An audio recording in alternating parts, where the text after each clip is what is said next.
Bismillah, Assalamualaikum warahmatullahi wabarakatuh. Makasih teman-teman sudah menyimak sejauh ini ya Skamarkos dengan dia season 2. Sebelum kita masuk ke selengkapnya, kita berdoa dulu ya.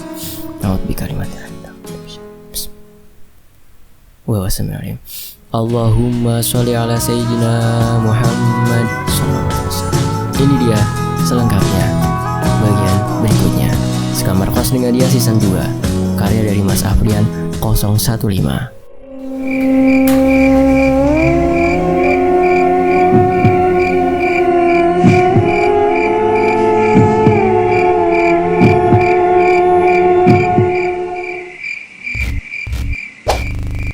Sinta yang terjatuh tak akan bisa langsung bangkit, dan malah tubuhnya diinjak oleh Barzam yang sudah bersiap-siap akan menghantamkan kampaknya ke arah tubuh Sinta.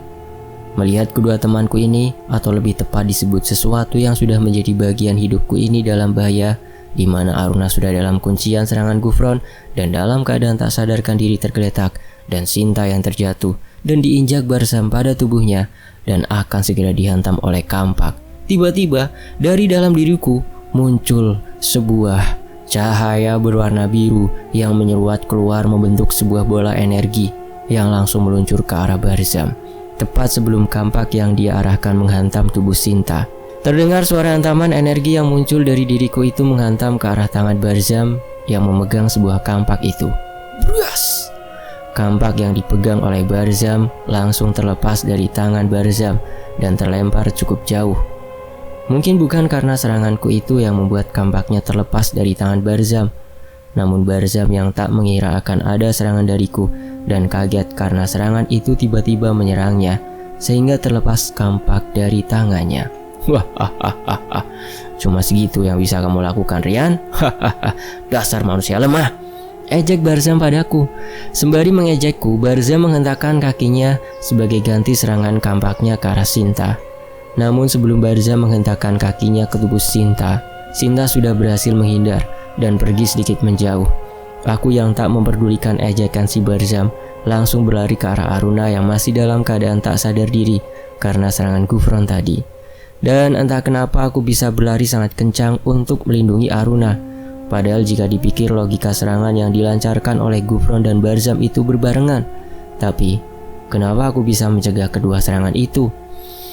Aku datang tepat sebelum Gufron berhasil menyerang Aruna, dan entah dari mana juga aku bisa melindungi Aruna. Aku peluk tubuh Aruna yang tergeletak tak sadarkan diri sambil membelakangi Gufron yang sedang menyerang kita berdua. Sungguh, aku tak mengira kalau ternyata Gufron benar-benar menyerang kami. Yang awalnya kurasa ini hanya sebuah latihan, ternyata ini memang benar-benar serangan. Saat aku menengok ke arah Gufron sambil memeluk Aruna, pedang Gufron sudah berada di belakangku. Namun terhalang oleh sebuah perisai gaib yang tanpa sadar aku buat untuk membuat pertahanan ini. Gufron yang menyadari aku membuat perisai gaib ini dengan tidak sadar kemudian menghantamkan beberapa kali pedang yang dia miliki ke arah perisai gaib ini. Sinta dari kejauhan seolah melihatku dengan cemas. Saat dia akan bergerak mendekat ke arahku dan menolongku, Barzam yang saat itu sedang berdiri mengincarku juga menyadari kalau Sinta akan melesat ke arahku. Dengan sangat mudah saat Sinta mulai melesat ke arah yang sekiranya Barzam tidak mengetahui, malah justru Barzam langsung membaca ke arah mana Sinta akan pergi. Dengan sekali gerakan, Barzam pun melesat dan langsung mencengkram leher Sinta dengan kuat, di mana tangannya yang dilengkapi kuku tajam siap menembus leher Sinta. Gufron terus menyerangku dengan membabi buta. Pedangnya terus ia hantamkan pada perisaiku sambil terus tertawa terbahak-bahak, seolah dia merasa puas melihatku dalam keadaan terpojok ini. Dalam posisi ini, aku merasa sangat kebingungan di mana aku harus mengambil sikap. Apakah aku harus merelakan salah satu dari mereka, Sinta atau Aruna? Aruna yang hingga kini masih tak sadarkan diri dan Sinta yang sudah dicengkram oleh Barzam di bagian lehernya. Hahaha, Herian, sekarang kamu mau apa? Lihat kedua makhluk yang biasa kau andalkan. Kini mereka tak berdaya sama sekali. Sudah siap melihat salah satu dari mereka binasa, Rian? Tanya Gufron padaku sambil terus menghantamkan pedangnya padaku. Cukup Gufron, kumohon cukup. Sebenarnya apa maumu itu, ha? Kenapa kau memperlakukanku seperti ini? Kita satu kubu bukan? Tanya aku pada Gufron sembari terus mencoba mempertahankan perisai gaib ini. Hahaha, ya kita memang satu kubu. Tapi itu kalau Tuan Aji sedang memantau kita. Selama dia tidak merespon atau tak membutuhkanku, aku bisa melakukan apapun. Akan kubinasakan kalian. Jelas Gufron padaku. Herian, benar apa kata burung kecil itu? Itulah perjanjian kita dengan Tuan Aji. Jadi terimalah, kami tak akan membiarkan orang sepertimu bisa berkembang lebih jauh lagi. Tegas Barzam setelah penjelasan Gufron. Kumohon hentikan. Aku akan menuruti apa kemauan kalian. Pintaku memelas pada mereka. Kami pengen kamu dan mereka berdua ini enyah dari dunia ini. Tegas Gufron padaku. Terlihat dari arah Barzam, Sinta meronta-ronta ingin melepaskan cengkraman Barzam dari lehernya itu. Baru pertama kali aku melihat sosok Sinta yang menurutku sangat kuat kini terpojok dan sangat mendekati kematiannya. Beberapa kilatan dari tangan Sinta untuk menyerang Barzam terlihat sangat sia-sia. Barzam dengan sangat mudah menghindari serangan Sinta. Herian, waktumu sudah habis. Lihat apa yang akan diperbuat Barzam untuk Sintamu itu. Gufron berkata sambil memberikan kode untuk Barzam. Apa? Apa yang akan kalian lakukan pada Sinta? Apa mau kalian sebenarnya? Jangan sakiti dia. Aku bertanya dengan sedikit emosi. Sosok Barzam mulai melakukan aksi sesuai dengan kode yang diberikan oleh Gufron. Tangan besarnya tak sebanding dengan tubuh atau bahkan leher Sinta, di mana Barzam mencengkram leher Sinta dengan sangat kuat. Kuku-kuku Barzam mulai dikeluarkan dari ujung jari-jarinya. Kuku lancip dan tajam seolah siap untuk menembus leher Sinta dengan mudahnya. Aku terus memohon pada Gufron untuk menghentikan Barzam melakukan hal itu. Namun Gufron hanya tertawa melihatku yang semakin menunduk karena tak bisa melakukan apapun untuk menolong Sinta. Dalam keadaan menunduk, amarahku terkumpul sambil terus memohon pada Gufron. Suaraku yang awalnya memelas meminta belas kasih darinya perlahan berubah sedikit datar hingga pada akhirnya. Kumohon Gufron, hentikan itu. Suaraku memelas padanya. Permohonanku hanya dibalasnya dengan tawa, seolah tidak mempedulikan bagaimana perasaanku saat ini. Hentikan, kumohon hentikan, hentikan, hentikan, hentikan. Suaraku semakin melirih hingga pada akhirnya tak terdengar lagi suaraku. Hentikan. Saat aku sedang memohon pada Gufron, terdengar dari arah di mana Barzam sedang melakukan aksinya. Suara Sinta berteriak, tanda dia sedang kesakitan. Dalam keadaan menunduk, aku sedikit melihat ke arah Sinta dan Barzam. Tanpa terasa, rasa kesedihan mulai menjalar di hati dan mataku melihat apa yang dilakukan Barzam pada Sinta. Kuku-kuku Barzam mulai menembus leher Sinta. Sinta meronta dengan hebatnya. Terlihat dia sangat terlihat kesakitan. Walaupun begitu, Sinta masih sempat melihat ke arahku sambil mengangkat tangannya, seolah ingin meraihku atau meminta pertolongan dariku. Wajahnya terlihat sudah tidak bisa menahan rasa sakit yang dirasakan karena kuku tajam Barzam berhasil menembus lehernya. Suara seperti orang tercekik mulai keluar dari mulut Sinta. Kali ini bukan lagi rontaan yang dilakukan Sinta, namun tubuhnya mulai kejang karena sudah tidak kuat menahan sakitnya tertembus kuku tajam di bagian leher. Hentikan ku bilang. Dengan suara keras aku berkata. Namun hal tak terduga kembali terjadi. Saat aku berteriak, Barzam melemparkan tubuh Sinta yang mulai melemas ke arahku yang sedang melindungi Aruna karena hantaman pedang yang terus dilakukan oleh Gufron.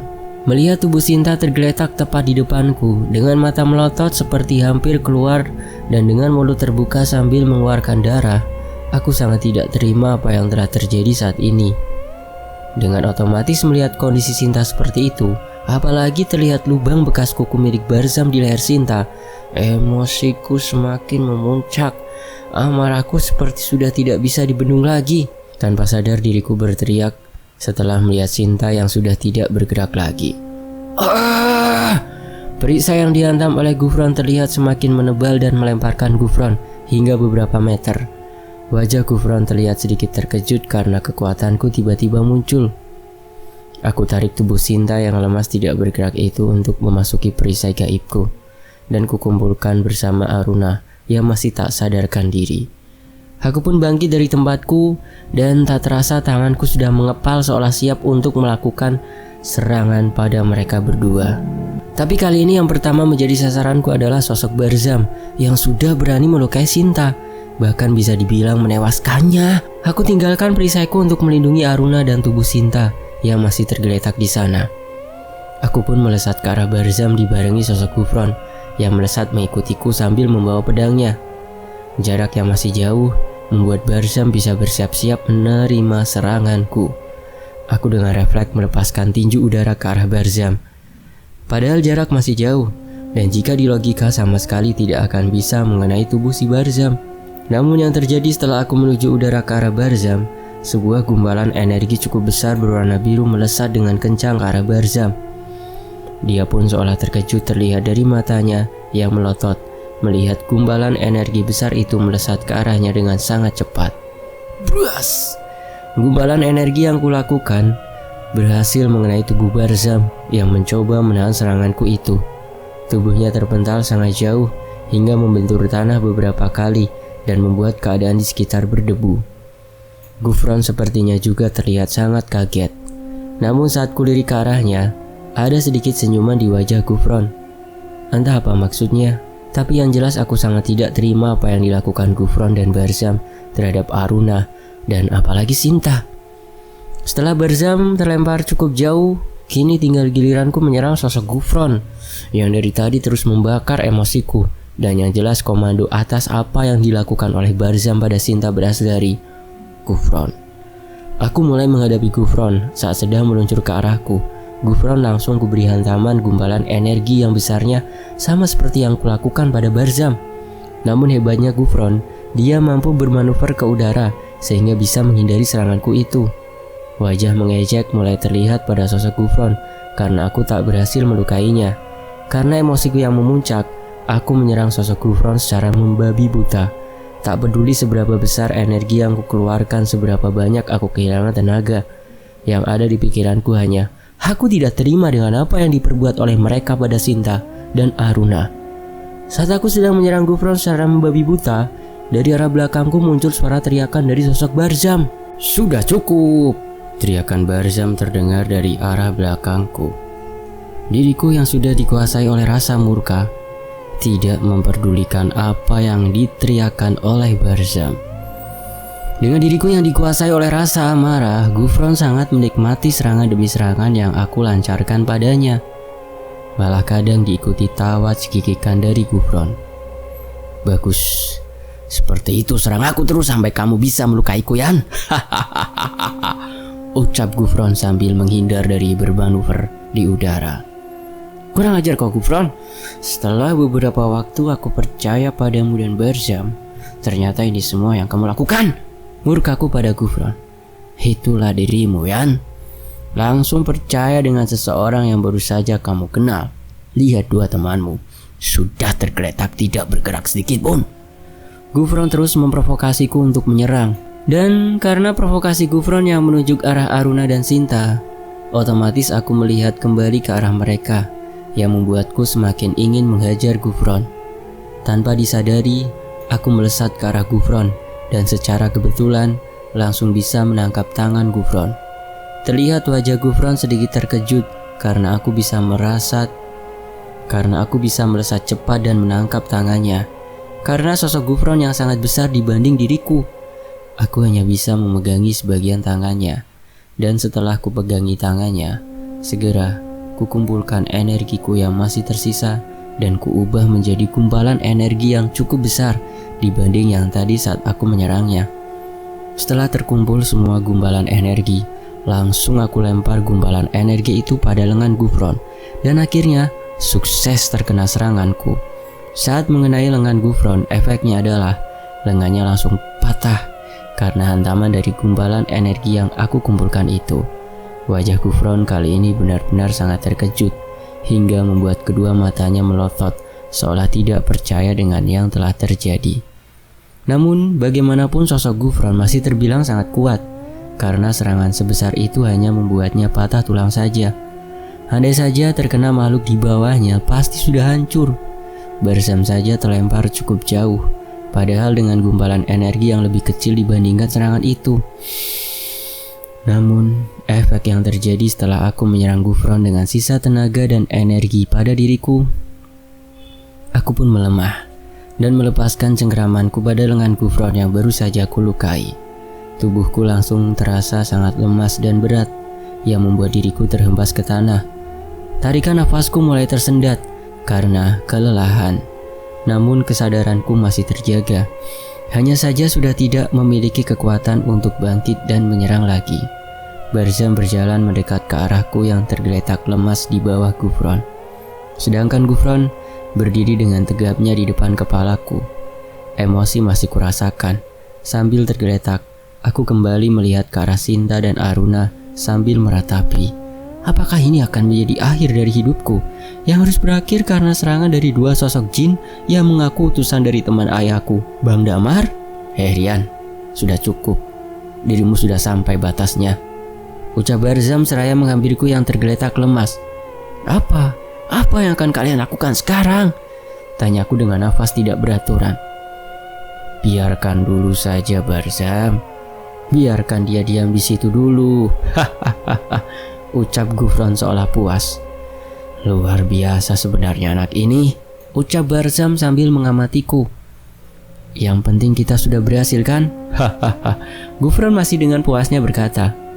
Sudah habisi saja aku sekalian, apa lagi, jangan terlalu lama, ucapku dengan sisa tenaga. Mereka berdua hanya tersenyum melihatku yang masih tersulut emosi. Gufron kemudian mengangkat tangannya yang tidak terluka. Kemudian seolah dia sedang mengumpulkan sebuah energi yang mengakibatkan terjadinya pusaran angin di sekitar kita. Dan dengan telunjuk Gufron, telunjuknya diarahkan pada tangannya yang cedera karena seranganku. Dan menakjubkan, tangan yang tadi sudah patah langsung kembali normal seperti semula. Kini giliranku yang malah terkejut. Dia ternyata bisa menyembuhkan dirinya sendiri. Dalam benakku mulai berpikir pasti setelah ini mereka akan menghabisiku. Nah, seperti ini baru nyaman, ucap Barzam seraya menggerakkan tangannya yang sudah pulih. Baru serangan seperti itu saja sudah cedera kau burung kecil, ejek Barzam pada Gufron. Lebih baik aku daripada kau kucing manis. Baru kena serangan sedikit saja sudah terlempar jauh. Apalagi serangan yang kuterima pasti sudah tidak berbentuk kau, protes Gufron karena ejekan Barzam. Sudah lupakan. Yang penting kita sudah berhasil melakukan apa yang diperintahkan oleh Tuan Aji.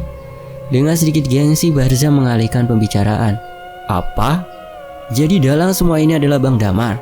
Kenapa dia tega? Tanyaku sedikit terkejut. Pertanyaanku tidak dijawab oleh mereka. Lalu kemudian Gufron berjalan menjauhi aku yang tergeletak. Setelah berjarak beberapa meter, Gufron mengambil posisi kuda-kuda dan melakukan hal yang sama dengan yang dia lakukan tadi. Mengumpulkan sebuah energi yang membuat pusaran angin berputar di sekitar kita. Sosok Barzam masih berada di depanku, namun posisinya sekarang duduk bersila di hadapanku sambil melihat diriku dan tersenyum, seolah kagum padaku. Aku yang masih marah dengan mereka masih menganggap itu adalah ejekan padaku.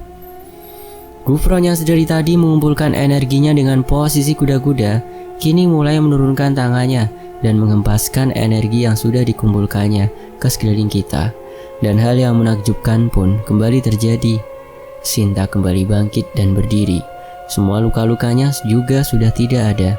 Begitupun juga Aruna kembali bangkit dan berdiri.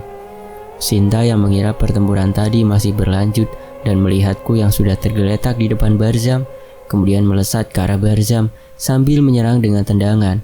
Barzam yang awalnya tidak mengira Sinta akan langsung menyerang dirinya, kemudian memberikan refleks menahan dengan tangannya. Namun karena refleksnya terlambat, tendangan Sinta tepat menghantam kepala Barzam dan terlempar beberapa meter. Aruna pun kembali melesat ke arahku dan mencoba memberi pertahanan berjaga. Mungkin Gufron akan menyerang. Wah, semakin kuat saja seranganmu Tuan Putri, ucap Barzam pada Sinta. Kali ini aku tak akan kalah lagi. Dengan semangat Sinta berkata, malang sekali nasibmu kucing manis, mendapat serangan telak dari Tuan Putri. Gufron tampak mengejek Barzam. Diam kau dasar burung bangkai, teriak Sinta dengan cepat melesat ke arah Gufron. Namun, saat Sinta melesat ke arah Gufron dan menyerang dengan kakinya, Gufron dengan mudah langsung menangkap kaki Sinta. Dengan mudah, apalagi postur tubuh Gufron lebih besar beberapa kali dibanding Sinta. Gufron menangkap kaki Sinta dengan tangan kirinya dengan mudah. Dan karena Sinta masih berambisi untuk menyerang, dia kemudian mengeluarkan pedang gaibnya dan mencoba menebas tubuh Gufron. Namun dengan tangan kanannya, Gufron kembali dengan mudah menangkap tangan Sinta. "Sudah cukup Tuan Putri, latihan sudah selesai," ucap Gufron dengan santai sambil tersenyum. "Apa maksudnya latihan? Jika latihan kenapa sampai melukai kami?" tanya Sinta yang masih digenggam tangan dan kakinya oleh Gufron. Aruna dan aku terlihat kebingungan dengan apa yang terjadi. Jika memang latihan, mengapa harus sampai melukai, bahkan hampir menewaskan kita? Apakah memang itu yang mereka inginkan? Atau metodenya memang harus seperti ini? Aku dan Barzam memang sengaja tidak memberitahu Tuan Putri dan Aruna, karena ini perintah dari Tuan Aji. Jika kalian mengetahuinya, Rian tidak akan bersungguh-sungguh dalam berlatih. Dan dengan keadaan seperti tadi, setidaknya Rian telah membuka sedikit gerbang energi pada dirinya yang diharapkan akan mempermudah dia mengeluarkan auranya. Jelas Gufron pada Sinta. "Maafkan kami Tuan Putri Sinta dan Aruna karena sempat menciderai kalian," ucap Barzam. "Aku memaafkanmu Barzam, tapi tidak dengan Gufron," ucap Sinta sambil meronta. "Kenapa Tuan Putri tidak memaafkanku?" tanya Gufron. "Bagaimana aku mau memaafkanmu jika aku masih kau cengkram erat seperti ini?" ucap Sinta meronta. "Maafkan aku Tuan Putri Sinta, akan segera saya turunkan," Gufron berkata seraya menurunkan Sinta dari genggamannya. Gufron dan Barzam pun kemudian menjelaskan secara detail mengapa kita harus berlatih secara ekstrim seperti ini, dan bahkan harus tega melukai rekan latihan. Karena menurut Tuan Aji atau Bang Damar, musuh kita tidak akan lama lagi datang, dan kita harus segera mempersiapkan penyerangan. Tidak cukup untuk berlatih terus, namun juga harus membuat taktik yang meminimalisir kekalahan atau terbunuhnya pasukan kita saat perang nanti. Dan setelah mendengar penjelasan dari mereka, kita pun paham dan berniat untuk melanjutkan latihan. Namun melihat kondisiku yang masih dalam keadaan lemah, tidak berdaya, karena serangan terakhir yang aku lancarkan pada Gufron membuatku sudah tidak bisa lagi untuk bergerak. Sinta sempat protes karena aku kehabisan tenaga cukup banyak, karena setelah ini di dunia nyata harus menjalani kegiatan secara normal dan bekerja. Fisik di alam ini akan mempengaruhi fisik kita di dunia nyata. Walau tidak secara terlihat, namun jika kita terluka akan berefek pada diri kita di dunia nyata. Gufron menyuruh Sinta yang menyembuhkan aku, karena ternyata sebenarnya Sinta memiliki kemampuan penyembuhan, hanya saja dia malas untuk melakukannya. Dan berkata kenapa bukan Gufron saja seperti yang dilakukannya tadi terhadap Sinta dan Aruna. Ternyata ilmu tadi adalah manipulasi saja seperti hipnotis yang menjadi salah satu kekuatan Gufron. Jadi setelah kekuatan itu dihentikan, maka yang terkena efek manipulasi akan kembali seperti semula. Sedangkan aku dalam kehilangan tenagaku bukan karena manipulasi Gufron, sehingga aku harus dipulihkan dengan energi lain. Dan melihat kondisiku yang sudah sangat tidak berdaya, Sinta pun mau melakukannya. Dia mulai mengulurkan tangannya ke arah badanku. Dia mulai mentransfer energinya dari kepalaku turun hingga ke kaki. Perlahan aku mulai merasa tenaga dalam tubuhku kembali. Sedikit demi sedikit aku sudah bisa menggerakkan tubuhku. Dan perlahan aku mencoba untuk berdiri dibantu oleh Aruna yang dari tadi berada di sampingku untuk menjaga diriku jika ada serangan lagi. Barzam dan Gufron akhirnya menyudahi latihan kali ini dan berencana untuk mengembalikanku karena mungkin hari sudah mulai pagi di dunia nyata. Latihan tadi cukup lama kurasakan. Namun saat kembali ke dunia nyata hanya aku dan Aruna. Sinta saat aku tanya ikut kembali atau tidak, dia berkata ini belum waktunya. Dia harus mengikuti perintah leluhur yang dulu diperintahkan padanya untuk membantu Bang Bram terlebih dahulu sampai waktunya tiba. Sebelum kembali ke alam nyata, Gufron berkata, "Kita akan berjumpa lagi dan kita akan berlatih terus. Dan kamu jangan lupa terus menajamkan kekuatanmu dan mengasah auramu agar lebih terarah dalam penyerangan," ucap Gufron padaku. Aku pun menyetujuinya Berharap kita akan memenangkan pertempuran sesungguhnya yang akan terjadi sebentar lagi. Aruna, tolong tetap jaga Rian untukku, dan semoga kamu bisa melatih Rian dikala dia ada waktu senggang, ucap Sinta pada Aruna. Itu pasti, aku akan menjaga dia sampai kamu kembali. Tapi ingat, kamu berhutang padaku untuk ini ya, ucap Aruna sambil tersenyum. Dan kamu Yan, awas aja kalau kamu gak ada peningkatan sama sekali. Mungkin besok Gufron tidak akan mengajakku untuk latihan bersamamu, ucap Sinta padaku. Aku pun mengiyakan apa yang Sinta suruh. Dan karena latihan ini, aku juga mengingat kalau akan ada yang beristirahat setelah pertarungan yang akan datang itu selesai. Dan dalam sekejap, aku pun terbangun dari istirahatku di kamar. Di sana masih ada Nenek Lasmi yang tampaknya sedang berjaga-jaga. Dan bapak sudah berada di luar seolah sedang berbicara dengan orang lain. Sepertinya Mbah Margono dan sedang berdiskusi tentang yang barusan terjadi. Bagaimana Den Rian? Apakah masih terasa lelah setelah latihan? Nenek Lasmi bertanya padaku. Tidak Nek, hanya saja rasa di kakiku masih sedikit terasa ini. Oh ya, raut muka nenek kenapa kok sepertinya tegang begitu? Tanyaku pada Nenek Lasmi. Tidak apa, sejak kamu berbaring, suara ledakan hasil percobaan penyerangan terdengar, namun belum bisa menembus. Bahkan Mbah Margono belum juga pulang sejak semalam ke sini, dan nenek diperintahkan bapakmu menjagamu di sini, terang Nenek Lasmi. Aku sedikit terkejut kenapa serangan terus berdatangan, padahal kita merasa tidak memiliki musuh sama sekali. Namun kenapa serangan itu semakin hari semakin sering dibanding biasanya? Bahkan Mbah Margono dan bapak merasa cemas dengan hal ini, yang biasanya bertindak biasa dan siap menghadapi serangan apapun. Hari-hari pun berganti. Hari pernikahanku segera akan datang. Tinggal menghitung beberapa hari saja.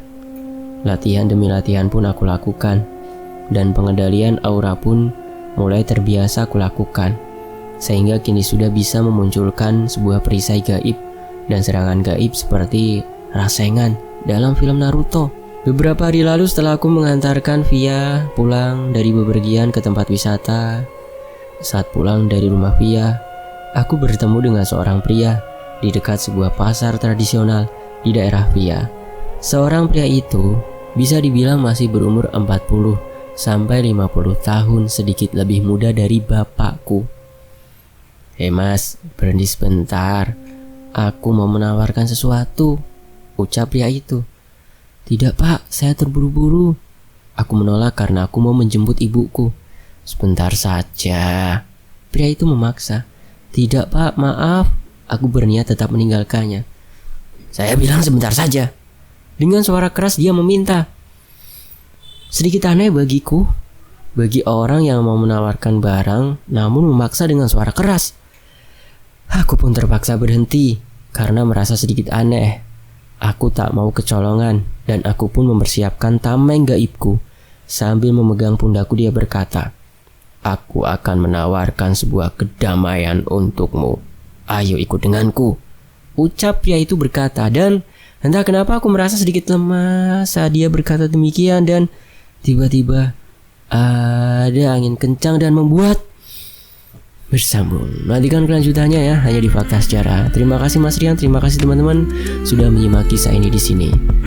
Saya pamit, wassalamualaikum warahmatullahi wabarakatuh. Alhamdulillahirabbil alamin.